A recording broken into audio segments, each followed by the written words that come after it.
राम के जन्म से लेकर मंदिर बनने तक की कहानी, हर एक खासियत, प्राण प्रतिष्ठा और अयोध्या से जुड़ी A to Z जानकारी एक जगह जानिए।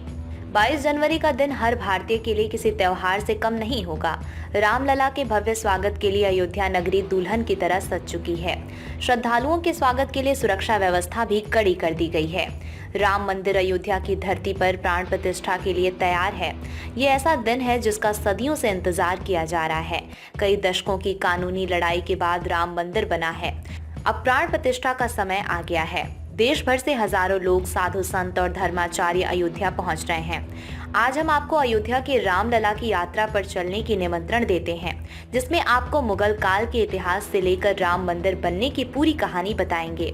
इसके अलावा राम मंदिर की हर खासियत, कितना भव्य है, कैसे तैयार हुआ, क्या खास है, सब जानकारी इसी यात्रा में देंगे।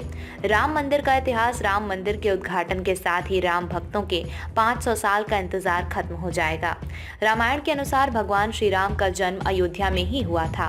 बताया जाता है भगवान श्री राम के पुत्र कुश ने अयोध्या में उनका मंदिर बनवाया था। अकेले अयोध्या में सीताराम के 3000 मंदिर थे। इतिहासकार बताते हैं 5वीं शताब्दी में इनमें से कई मंदिरों की हालत खराब होने लगी थी। उसी दौरान उज्जैन के राजा विक्रमादित्य अयोध्या आए और उन्होंने मंदिरों को ठीक करवाया। फिर कई सालों तक मंदिर ठीक रहे। 21 अप्रैल 1526 को बाबर और इब्राहिम लोधी के बीच युद्ध हुआ। 1528 तक बाबर की सेना अयोध्या पहुंच जाती है। दावा किया जाता है कि मुगल बादशाह बाबर के कहने पर ही मंदिर तुड़वाकर मस्जिद का निर्माण करवाया गया था। बाद में इसे ही बाबरी मस्जिद के नाम से जाना जाने लगा। उस वक्त बाबर का राज था और उसकी जड़ें काफी मजबूत थीं। इसलिए 250 साल बीत गए, कोई हलचल नहीं हुई। यूरोपियन जियोग्राफर जोसेफ टिफेन थेलर 1766 से 1771 के बीच इसी स्थान पर थे। उन्होंने अपनी लिखी किताब डिस्क्रिप्टिव इंडिया में यहाँ राम चबूतरा होने की बात कही है। 1813 में पहली हिंदू संगठनों ने दावा किया कि बाबर ने राम मंदिर को तोड़कर मस्जिद का निर्माण किया गया। यहाँ से ये मामला फिर उठने लगा। उस वक्त देश पर अंग्रेजों का शासन था। 1853 में पहली बार यहाँ सांप्रदायिक हिंसा हुई। विवाद बढ़ता देख 1859 में अंग्रेजों ने विवादित वाली जगह के आसपास बाड़ लगवा दी। 1885 में पहली बार मामला अदालत में पहुंचा। महंत रघुवीर दास ने फैजाबाद जिला अदालत में राम चबूतरे पर मंदिर बनाने की याचिका दायर की, जिसे कोर्ट ने खारिज कर दिया। 1949 में मस्जिद के भीतर भगवान की एक मूर्ति मिली। हिंदू पक्ष ने भगवान राम के प्रकट होने का दावा किया तो मुस्लिम पक्ष ने कहा कि हिंदुओं ने चुपके से मूर्तियां अंदर रख दी। दोनों पक्षों ने एक दूसरे पर केस कर दिया। उधर प्रशासन इसे विवादित ढांचा मानकर ताला लगवा दिया। 1950 में गोपाल सिंह विशारद ने याचिका दायर कर राम चबूतरे पर पूजा की अनुमति मांगी। 1959 में निर्मोही अखाड़ा के कब्जे के लिए तीसरी अर्जी दाखिल की।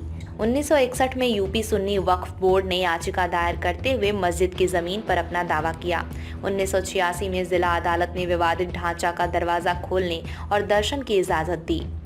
1989 में विश्व हिंदू परिषद ने विवादित जमीन पर राम मंदिर का शिलान्यास किया और पहला पत्थर रखा। गिराया गया बाबरी मस्जिद का विवादित ढांचा। विश्व हिंदू परिषद ने विवादित जमीन पर मस्जिद की जगह राम मंदिर बनाने का आंदोलन पहले ही शुरू कर दिया था।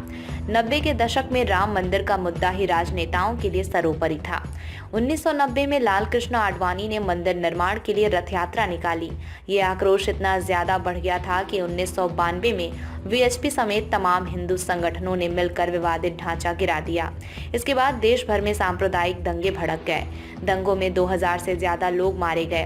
केस दर्ज हुआ और 49 लोग आरोपी बनाए गए। लाल कृष्ण आडवाणी, उमा भारती, मुरली मनोहर जोशी, कल्याण सिंह, चंपत राय, कमलेश त्रिपाठी समेत तमाम बीजेपी और विहिप नेताओं को आरोपी बनाया गया। 28 साल बाद कोर्ट ने सबूत के अभाव में सभी आरोपियों को बरी कर दिया। फैसले के वक्त 17 आरोपियों का निधन हो गया था जब राम मंदिर के पक्ष में आया फैसला। विवादित ढांचा गिराए जाने के 10 साल बाद 2002 में इलाहाबाद हाईकोर्ट ने जमीन पर मालिकाना हक के लिए सुनवाई शुरू की। 2010 में हाईकोर्ट ने विवादित जमीन को सुन्नी वक्फ बोर्ड, रामलला विराजमान और निर्मोही अखाड़ा के बीच 3 बराबर हिस्सों में बांटने का आदेश दिया। 2011 में हाईकोर्ट के आदेश को सुप्रीम कोर्ट में चुनौती दी गई। 2019 में सुप्रीम कोर्ट की 5 जजों की बेंच ने राम मंदिर के पक्ष में फैसला सुनाया। मुस्लिमों को अलग से 5 एकड़ जमीन देने का आदेश दिया गया। इसके बाद 5 अगस्त 2020 को प्रधानमंत्री मोदी ने राम मंदिर के निर्माण के लिए भूमि पूजन किया और अब 22 जनवरी 2024 को मंदिर का उद्घाटन हो रहा है। प्राण प्रतिष्ठा कैसे होगी? 18 जनवरी को रामलला की मूर्ति को गर्भगृह में स्थापित कर दिया गया है। 22 जनवरी को दोपहर 12:20 पर रामलला की प्राण प्रतिष्ठा की जाएगी। विग्रह की आंखों से पट्टी हटाई जाएगी और उन्हें दर्पण दिखाया जाएगा। मंदिर के गर्भगृह में भगवान राम की मूर्ति उनके बाल रूप की है।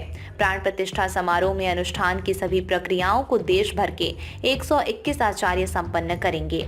इस दौरान प्रधानमंत्री मोदी, मोहन भागवत, यूपी राज्यपाल आनंदीबेन पटेल, सीएम योगी आदित्यनाथ और अन्य गणमान्य भी उपस्थित रहेंगे। प्राण प्रतिष्ठा की पूजा के लिए 9 हवन कुंड और 2 मंडप तैयार किए गए हैं।